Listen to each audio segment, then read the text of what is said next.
سال میں ایک دفعہ یہ سوال ہر مسیحی کے ذہن میں آتا ہے کہ کیا ہم قربانی کا گوشت کھا سکتے ہیں کہ نہیں؟ کیا قربانی کا گوشت کھانا گناہ ہے؟ اس طرح کے مختلف سوالات کی وجہ سے ہر مسیحی پریشانی کا شکار ہو جاتا ہے۔ سو ہم غور کریں گے کہ کلام خدا اس کے بارے میں کیا سب سے پہلے کرنتھس کی کلیسیا میں پیش آیا تھا، اور خدا کے بندہ پولس رسول نے خدا کے روح کے کلام سے اس کا حل بتایا کہ کیا کرنا چاہیے۔ ہم کرنتھس کی کلیسیا کو لکھے گئے خط کا پس منظر دیکھیں گے۔ کرنتھس کی کلیسیا میں ایسی قربانیاں اور گوشت ہر جگہ پایا جاتا تھا جن کا تعلق بتوں کی قربانیوں سے۔ وہاں کے لوگوں کا ماننا تھا کہ بدروہیں کھانے کے ذریعے سے جسم میں داخل ہو سکتی ہیں، اور وہ اس گوشت کو بدروہوں سے پاک کرنے کے لیے بتوں کے آگے قربانیاں گزرانتے تھے۔ اس گوشت کے 3 حصے کیے جاتے تھے۔ ایک حصہ بتوں کے آگے چلایا جاتا تھا، دوسرا حصہ قربان گاہ پر قربانی گزراننے والے کو دیا جاتا تھا، اور تیسرا حصہ وہ اپنے ساتھ گھر لے جاتے تھے۔ اب کرنتھس کی کلیسیا میں بہت سے ایسے لوگ تھے جو غیر اقوام سے مسیحیت میں آئے تھے، تو وہ اس گوشت سے نفرت کرتے تھے، کیونکہ ایسی چیزیں اور طور زندگی سے تو وہ بچ کر آئے تھے، یعنی بتوں کی عبادتیں اور قربانیوں سے۔ سو جب ان کے سامنے یہ گوشت آتا تو وہ اس کو پہچان لیتے تھے کہ یہ قربانی کا گوشت، تو وہ اس سے ٹھوکر کھاتے تھے، کیونکہ وہ جس طور زندگی کو چھوڑ چکے تھے اسے دوبارہ یاد نہیں کرنا چاہتے تھے۔ مگر ان میں سے کچھ مضبوط ایمان مسیحی تھے، وہ یہ کہتے تھے کہ بت کیا چیز ہے، سو اس گوشت کو کھانے سے کچھ فرق نہیں پڑتا، کیونکہ مسیح نے ہم کو آزاد کر دیا۔ سو یہ کرنتھس کی کلیسیا کے لیے مسئلہ بن گیا تھا۔ اس مسئلے کو حل کرنے کے لیے پولس رسول کیا کہتے ہیں کہ ایک مسیحی کو کیا کرنا۔ 3 باتیں ہیں جن کی وجہ سے مسیحی کہتے تھے کہ سب رواں ہے، مسیح میں سب چیزوں کی آزادی ہے، ہم جو چاہیں کر سکتے ہیں۔ نمبر 1، جو گوشت کھاتے تھے وہ یہ کہتے تھے کہ ہم جانتے ہیں کہ کلام منع نہیں کرتا، ہم اس بات سے واقف ہیں اور ہم اس بات کا مکمل علم رکھتے ہیں جو ہم کرتے ہیں۔ پولس رسول اس بات کا جواب 1 کرنتھیوں اس کے 8 باب اس کی 2-3 آیت میں اگر کوئی گمان کرے کہ میں کچھ جانتا ہوں تو جیسا جاننا چاہیے ویسا اب تک نہیں جانتا، لیکن جو کوئی خدا سے محبت رکھتا ہے اس کو خدا پہچانتا ہے۔ یعنی جو لوگ یہ سمجھتے ہیں کہ وہ خدا کے کلام سے واقف ہیں کہ خدا کا کلام ایسا کرنے سے منع نہیں کرتا، تو جیسا جاننا چاہیے تھا ابھی تک ویسا نہیں جانتے۔ ہم اسی باب کی آیت نمبر 1 دیکھیں گے۔ اب بتوں کی قربانیوں کی بابت یہ ہے، ہم جانتے ہیں کہ ہم سب علم رکھتے ہیں، علم غرور پیدا کرتا ہے لیکن محبت ترقی کا باعث ہے۔ آپ نے یہ تو سوچ لیا کہ کلام منع نہیں کرتا، اور یہ نہیں سوچا کہ کلام محبت کا بھی حکم دیتا ہے۔ آیت نمبر 4 کہ بت کوئی چیز نہیں، سو جب کوئی چیز نہیں اور ان کا وجود ہی نہیں تو ہم گوشت کھانے سے کیوں نفرت رکھیں؟ جب ایک چیز وجود ہی نہیں رکھتی تو وہ کھانے سے کیسے ناپاک کر سکتی ہے؟ اس کا پولس رسول بڑی وضاحت کے ساتھ بیان کرتے ہیں کہ جن کا دل کمزور ہے، یعنی جو ابھی نئے ایماندار ہیں اور ابھی اپنے ایمان میں پختہ نہیں ہوتے، جب وہ دوسروں کو اس گوشت کو کھاتے ہوئے دیکھتے ہیں اور خود بھی کھاتے ہیں تو ان کا ضمیر ان کو ملامت کرتا ہے۔ لکھا ہے ان کا دل جو کہ کمزور ہے آلودہ ہو جاتا ہے، سو وہ رسموں کی دلدل میں دھسے جاتے ہیں۔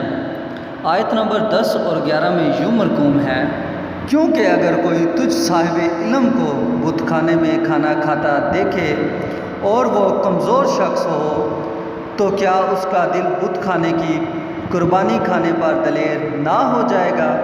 غرض تیرے علم کے سبب سے وہ کمزور شخص یعنی وہ بھائی جس کی خاطر مسیح ہوا ہلاک ہو جائے گا، اور تم اس طرح بھائیوں کے گناہگار ہو کر اور ان کے کمزور دل کو گھائل کر کر مسیح کے گناہ گار ٹھہرتے ہو۔ اب سوال یہ پیدا ہوتا ہے کہ اب کمزور شخص گوشت کھانے کے سبب سے کیسے گناہ گار ٹھہرے گا؟ اس کا جواب پولس رسول رومیو 14 باب اس کی 23ویں آیت میں یوں بیان کرتے ہیں، مگر جو کوئی شخص کسی چیز میں شبہ رکھتا ہے، اگر اس کو کھائے تو مجرم ٹھہرتا ہے، اس واسطے کہ وہ اعتقاد سے نہیں کھاتا، اور جو کچھ اعتقاد سے نہیں وہ گناہ ہے۔ سو وہ کھا تو لیتا ہے لیکن اعتقاد سے نہیں، سو وہ اس کھانے سے گناہ گار ٹھہرتا ہے۔ یعنی وہ کمزور بھائی ہلاک یعنی مسیح سے دور ہو جائے گا، اور کیونکہ اس نے یہ کام آپ کو دیکھ کر کیا، اس لیے آپ مسیح کے گناہ گار ٹھہرے۔ آپ مسیح کے گناہ گار ٹھہریں گے۔ تیسری وجہ جو لوگ پیش کرتے ہیں وہ آیت نمبر 8 میں ہے، کھانا ہمیں خدا سے نہیں ملائے گا، اور اگر نہ کھائیں تو ہمیں کچھ نقصان نہیں، اور اگر کھائیں تو کچھ نفع نہیں۔ اس کا جواب آیت نمبر 9 میں پولس رسول یوں بیان کرتے ہیں، لیکن ہوشیار رہو، ایسا نہ ہو کہ تمہاری یہ آزادی کمزوروں کے لیے ٹھوکر کا باعث ہو جائے۔ کسی بھی ایماندار کی پرواہ کیے بغیر صرف اپنی مرضی کو پورا کرنے کے لیے کسی کام کو کرتے ہیں، کچھ ایسا جو آپ کے دل کو پسند ہے، جو آپ کے دل کی مرضی ہے، اس سے ہم دوسرے کمزور دل ایماندار کو زخمی کرتے ہیں، تو آپ اور میں ایسا کرنے سے مسیح کے گناہ گار ٹھہرتے ہیں۔ ایسا کیسے ہو سکتا ہے؟ کیونکہ وہ ایماندار مسیح کے ساتھ ایک ہے، اور اگر آپ نے اسے نقصان پہنچانے کے لیے کچھ کیا تو آپ مسیح کے گناہ گار ٹھہریں گے۔ یسوع المسیح متی 18 باب اس کی 6 آیت میں یوں مرقوم ہے، لیکن جو کوئی ان چھوٹوں میں سے جو مجھ پر ایمان لاتے ہیں کسی کو ٹھوکر کھلاتا ہے، اس کے لیے یہ بہتر ہے کہ بڑی چکی کا پاٹ اس کے گلے میں لٹکایا جائے اور وہ گہرے سمندر میں ڈبو دیا جائے۔ اور اسی طرح متی کی انجیل اس کے 25 باب کی 40ویں آیت میں یوں مرقوم ہے، بادشاہ جواب میں ان سے کہے گا، میں تم سے سچ کہتا ہوں کہ جب تم نے میرے ان سب سے چھوٹے بھائیوں میں سے کسی کے ساتھ یہ سلوک کیا تو میرے ہی ساتھ کیا۔ اگر آپ کی آزادی کی وجہ سے کوئی مسیحی بھائی یا ایماندار ٹھوکر کھانے کا باعث ٹھہرتا ہے تو آپ اس سے جو ہے مسیح کے گناہ گار، مسیح کے خلاف گناہ کرتے ہیں۔ بس اے بھائیو، آؤ ہم ایک دوسرے سے محبت رکھیں۔ کیسے؟ ایک دوسرے کی خاطر اپنی آزادی کو محدود کر کے۔ آخر میں پولس رسول خلاصہ بیان کرتے ہیں کہ جہاں تھوڑے سے بھی شک کی گنجائش ہو وہاں پر ہمیں کیا کرنا چاہیے۔ آیت نمبر 13 میں یوں مرقوم ہے، اگر کھانا میرے بھائی کو ٹھوکر کھلائے تو میں کبھی ہرگز گوشت نہ کھاؤں گا، تاکہ اپنے بھائی کے لیے ٹھوکر کا سبب نہ بنوں۔ اس چیپٹر کے آخر میں پولس رسول آیت نمبر 13 میں جو اصول پیش کرتا ہے وہ یہ ہے کہ اگر میرے کسی کام سے یا میرے اس گوشت کھانے کے سبب سے اگر میرا کوئی بھائی ٹھوکر کھاتا ہے تو میں ہرگز ایسا گوشت نہیں کھاؤں گا۔ اس آیت میں جو اصول پیش پولس رسول کر رہا ہے وہ دراصل میں محبت ہے۔ اگر آپ کسی مسیحی بھائی سے محبت رکھتے ہیں تو یقیناً آپ یہ سوچیں گے کہ میرے اس کام کرنے یا نہ کرنے سے میرے مسیحی بھائی پر کیا اثر ہوگا۔ یہ نہیں کہ مجھے کوئی پرواہ نہیں، وہ اپنے ایمان میں کمزور ہے، وہ اپنے ایمان کی کمزوری کی وجہ سے ان باتوں کو نہیں سمجھ سکتا، یہ اس کا مسئلہ ہے۔ یہ رد عمل بالکل ہی درست نہیں ہے۔ اے عزیزو، مسیح خداوند نے ہم سب کے لیے اپنی جان دی ہے۔